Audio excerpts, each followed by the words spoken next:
हर जगह इत्र ही नहीं महका करते, कभी कभी शख्सियत भी खुशबू फैला देती है। नमस्कार, मैं आस्था गौर आज के इस पॉडकास्ट रचना रसिक में आप सबका स्वागत करती हूँ।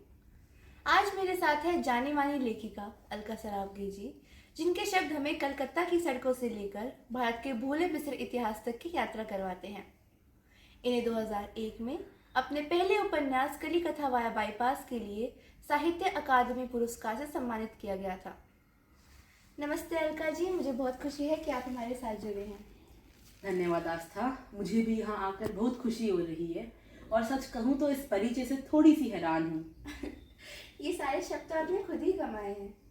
अलका जी, आपने अनेक उपन्यास लिखे हैं, जैसे कली कथा वाया बाईपास, शेष कादम्बरी, कोई बात नहीं, एक ब्रेक के बाद। पर इन सब कहानियों और किरदारों को लिखने की प्रेरणा आपको कहाँ से मिलती है? देखिए, एक लेखक होते हुए मैं अपने आसपास हर एक छोटी वस्तु को एक कहानी के रूप में देखती हूँ। इसलिए मेरी बहुत सी कहानियाँ मेरे ही जीवन में घटित किसी घटना से प्रेरित हैं।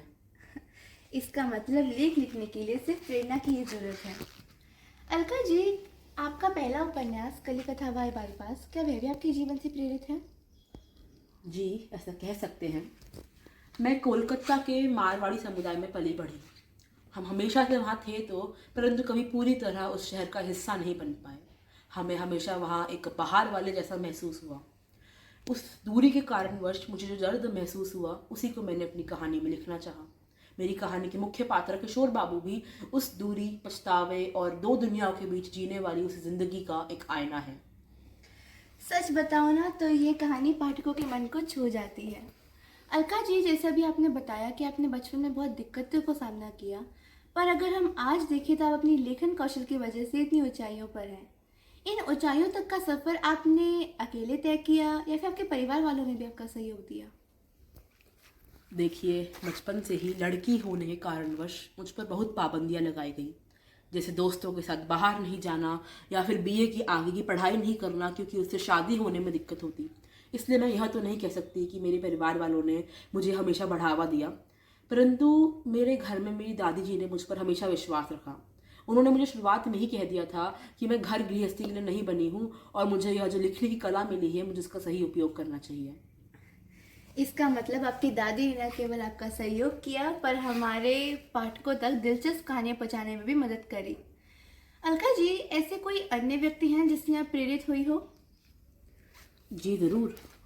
देखिए, मैं हमेशा पढ़ती रहती, कहानियाँ, कविताएं जो भी मिल जाता, परंतु लिखने का ख्याल मुझे तब आया जब मैं मेरे गुरु अशोक सेकसरिया जी से मिली। उन्होंने मुझे दुनिया भर के लेखकों से मिलवाया, जैसे चेखव, कुंद्रा, गौसरिया मार्केज। उन्हीं के साथ मैंने अपनी पहली प्रकाशित कहानी भी लिखी, आपकी हंसी, और फिर वहीं से सब शुरू हुआ। अलका जी, कभी आपने अपने जीवन में ऐसा महसूस किया हो या फिर आपको कोई बोला गया हो कि आप गलत ढंग से लिख रही हैं, या फिर एक स्त्री होते हुए आपको स्त्रियों की तरह लिखना चाहिए, कुछ ऐसा? हाँ बिल्कुल, मुझे तो ऐसा बहुत बार सुनने को मिला हुआ है।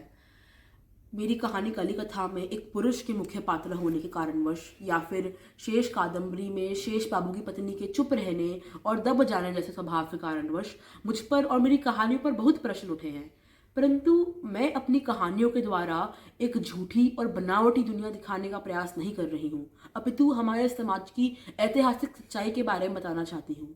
यह एकदम सच है कि हमारे समाज में स्त्रियों को बहुत दबाया जाता है और इन पर लगाई इन्हीं पाबंदियों को मैंने भी बचपन में बहुत देखा है। इसलिए मैं चाहती हूँ कि मेरी कहानियों को पढ़कर पाठकों के मन में भी विद्रोह पैदा हो, जो बचपन में मेरे मन में हुआ था। अलका जी, अभी आपने कितनी अच्छी बात कही। आदर्श को स्थापित करने के लिए हम कभी भी वास्तविकता का गला नहीं घोट सकते, पर इस परिप्रेक्ष्य में आप आज के युवा लेखक और लेखिकाओं को कुछ संदेश देना चाहेंगी? मैं बस इतना ही कहना चाहूँगी कि जो आपके लिए असर है वही लिखो, भले ही वो आजकल चलन में हो या ना हो, भले ही वो समाज के अनुकूल हो या ना हो, क्योंकि कहीं ना कोई आपकी उस कहानी का इंतजार कर रहा है जो सिर्फ आप लिख सकते हैं। अलका जी, ये बातचीत बहुत अच्छी तोहफा रही है। हमारे साथ जुड़ने के लिए बहुत धन्यवाद। ठीक है दोस्तों, आज के इस पॉडकास्ट को हम यहीं समाप्त करते हैं। रात भर चलती है उंगलियां मोबाइल फोन पर, किताब सीने पर रखे सोए हुए जमाना हो गया।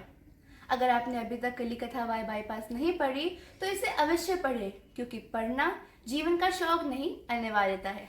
धन्यवाद।